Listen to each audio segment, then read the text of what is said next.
Professor Michael Weber is a world-renowned German board-certified orthopedic and trauma surgeon, as well as a professor of orthopedics and faculty member of the internationally acclaimed University of RWTH in Aachen, Germany.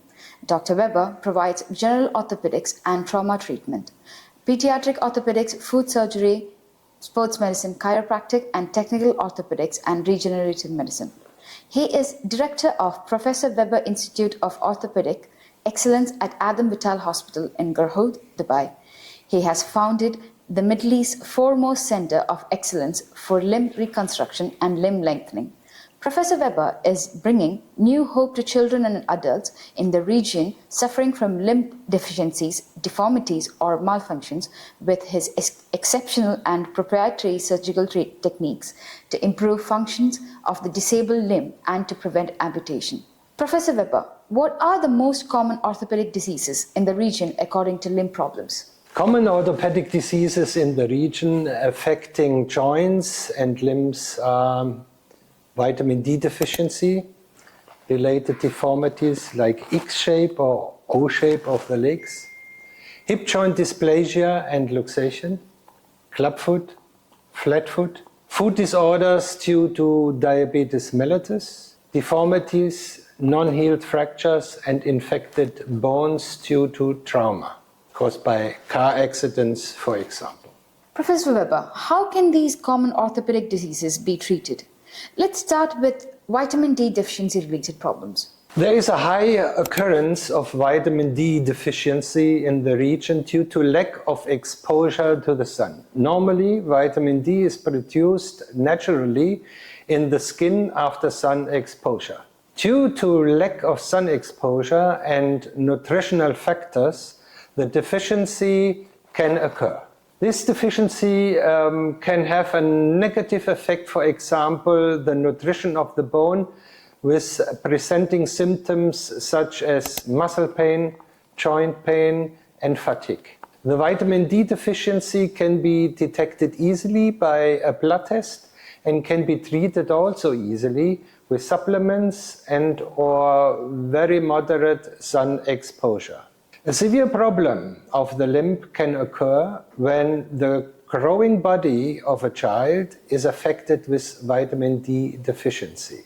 This vitamin D deficiency is called rickets, which weakens the bone and can lead to severe bowing of the limbs and lead to O-shape or X-shape, depending at which stage of the natural development the child is affected with rickets. These deformities cannot be treated alone with the substitution of vitamin D by medication. Orthopedic treatment has to be done depending on the severity of the deformity. Mild deformities can be treated without surgery with special braces of the legs which the child has to wear at night to guide the further growth. If the child is not wearing the brace or a faster solution is favorized by the parents, a small surgery is performed with an implantation of a small plate at the growth plate where the growth should be stopped temporarily and the axis of the leg is normal. Then the plate, which is called A plate due to its shape, is removed and the limb can grow normally. If the deformity is more severe in children or the patient is an adult, then the treatment has to be more invasive to correct the deformity.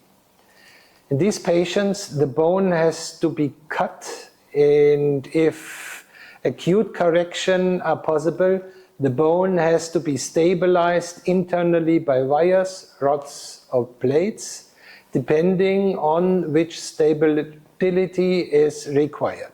In case where an acute correction of the deformity is not possible because of the risk of damaging nerves, for example, the correction of the deformity has to be made slowly via callus destruction. For this procedure, the leg has to be stabilized in an external fixator where the cut bone fragments are stabilized with half pins or wires to the bone connected with the fixator. This fixator can be unilateral or circular. After the fixator is applied and the bone is cut at the optimal level to correct the deformity, the orthopedic surgeon waits until the cut bone ends have developed a callus. Like in a fracture, this callus is produced by the bone to heal the separated bones. Due to the fact that this callus is soft at the beginning, the bone ends can be manipulated with the fixators by approximately 1 to 2 degrees per day to correct the deformity. After the correction of the deformity, the fixator has to stay in place until the callus has maturated into normal bone. With this technique, severe deformities of 60 degrees or even more can be corrected. Professor Weber, it is remarkable how easy a vitamin D deficiency can be prevented and how even resulting deformities can be corrected.